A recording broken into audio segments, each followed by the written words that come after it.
ಪಿಂಚಣಿದಾರರಿಗೆ ಭರ್ಜರಿ good news. ಸಾಕಷ್ಟು ಪಿಂಚಣಿದಾರರು ತಮಗೆ ಹೆಚ್ಚುವರಿ ಪಿಂಚಣಿ ಪಾವತಿಯಾಗುತ್ತಿಲ್ಲ. ವಯಸ್ಸಿನ ಆಧಾರದ ಮೇಲೆ ಸರ್ಕಾರ ಏರಿಕೆ ಮಾಡಿರುವ ಪಿಂಚಣಿ ಸೌಲಭ್ಯ ತಮಗೆ ದೊರೆಯುತ್ತಿಲ್ಲ. ಹೀಗೆ ಸರ್ಕಾರಿ ನಿವೃತ್ತರು ತಮ್ಮ ಪಿಂಚಣಿ ಸಂಬಂಧ ದೂರುಗಳನ್ನು ಸಲ್ಲಿಕೆ ಮಾಡುತ್ತಿದ್ದಾರೆ. ಈಗ ಈ ಎಲ್ಲ ಸಮಸ್ಯೆಗಳಿಗೆ ಹಾಗೂ ಪಿಂಚಣಿದಾರರ ಗೊಂದಲಗಳನ್ನು ದೂರ ಮಾಡಲು ಸರ್ಕಾರ ಹೊಸ ಮಾಹಿತಿಯೊಂದನ್ನು ಹೊರಡಿಸಿದೆ. ಹೌದು, ಪಿಂಚಣಿದಾರರಿಗೆ ಪರಿಹಾರ ನೀಡಲು ಸರ್ಕಾರ ಇತ್ತೀಚೆಗೆ ಹೊಸ ಅಧಿಸೂಚನೆಯನ್ನು ಹೊರಡಿಸಿದೆ. ಸರ್ಕಾರದ ಈ ನಿರ್ಧಾರದಿಂದ ಕೇಂದ್ರ ಸರ್ಕಾರಿ ಪಿಂಚಣಿದಾರರು ಹೆಚ್ಚಿನ ಪ್ರಯೋಜನ ಪಡೆಯಲಿದ್ದಾರೆ.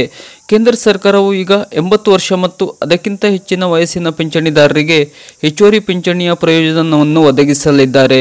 ಸಿಬ್ಬಂದಿ ಸಾರ್ವಜನಿಕ ಕುಂದುಕೊರತೆಗಳು ಮತ್ತು ಪಿಂಚಣಿ ಸಚಿವಾಲಯದ ಇತ್ತೀಚಿನ ಪ್ರಕಟಣೆಯ ಪ್ರಕಾರ ಕೇಂದ್ರ ಸರ್ಕಾರವು ಈ ಪಿಂಚಣಿದಾರರಿಗೆ ಅನುಕಂಪದ ಭತ್ಯೆ ಹೆಸರಿನಲ್ಲಿ ಹೆಚ್ಚುವರಿ ಪಿಂಚಣಿಯನ್ನು ನೀಡುತ್ತದೆ.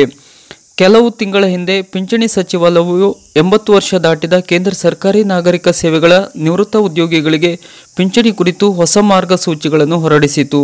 ಈ ಹೆಚ್ಚುವರಿ ಪಾವತಿಗಳನ್ನು ವಿತರಿಸುವ ಪ್ರಕ್ರಿಯೆಗಳನ್ನು ಸರಳತೆಗೊಳಿಸುವುದು ಮಾರ್ಗಸೂಚಿಗಳ ಉದ್ದೇಶವಾಗಿದೆ.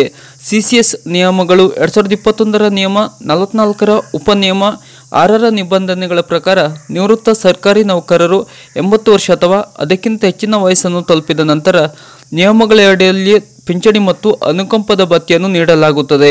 80ರಿಂದ 85 ವರ್ಷದೊಳಗಿನ ಹಿರಿಯ ನಾಗರಿಕರಿಗೆ ಅವರ ಮೊದಲ ಪಿಂಚಣಿಯ 20% ಹೆಚ್ಚುವರಿ ಪಿಂಚಣಿ ನೀಡಲಾಗುವುದು. 85ರಿಂದ 90 ವರ್ಷ ವಯಸ್ಸಿನ ಪಿಂಚಣಿದಾರರು ಮೂಲ ಪಿಂಚಣಿಯ 30% ಹೆಚ್ಚುವರಿ ಪಿಂಚಣಿಯನ್ನು ಪಡೆಯುತ್ತಾರೆ. 90ರಿಂದ 95 ವರ್ಷದೊಳಗಿನ ಹಿರಿಯ ನಾಗರಿಕರು ತಮ್ಮ ಮೂಲ ಪಿಂಚಣಿಯ 40%ವನ್ನು ಸಹಾನುಭೂತಿಯ ಭತ್ಯೆಯಾಗಿ ಪಡೆಯುತ್ತಾರೆ. 95ರಿಂದ 100 ವರ್ಷ ವಯಸ್ಸಿನ ಅವರು ಹೆಚ್ಚುವರಿಯಾಗಿ 50% ಪಿಂಚಣಿಯನ್ನು ಪಡೆಯಲು ಅರ್ಹರಾಗುತ್ತಾರೆ.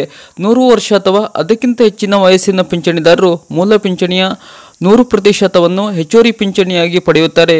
ಪಿಂಚಣಿ ಮತ್ತು ಪಿಂಚಣಿದಾರರ ಕಲ್ಯಾಣ ಇಲಾಖೆ ಕೆಲವು ತಿಂಗಳ ಹಿಂದೆ ಈ ಮಾಹಿತಿಯನ್ನು ಬಿಡುಗಡೆ ಮಾಡಿತು.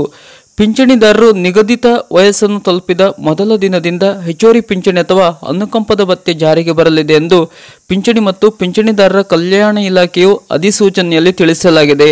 ಈ ಹೆಚ್ಚುವರಿ ಪಿಂಚಣಿಯು ಪಿಂಚಣಿದಾರರು ವಯಸ್ಸಾದಂತೆ ಹೆಚ್ಚುವರಿ ವೆಚ್ಚಗಳನ್ನು ಪೂರೈಸಲು ಸಹಾಯ ಮಾಡುತ್ತದೆ.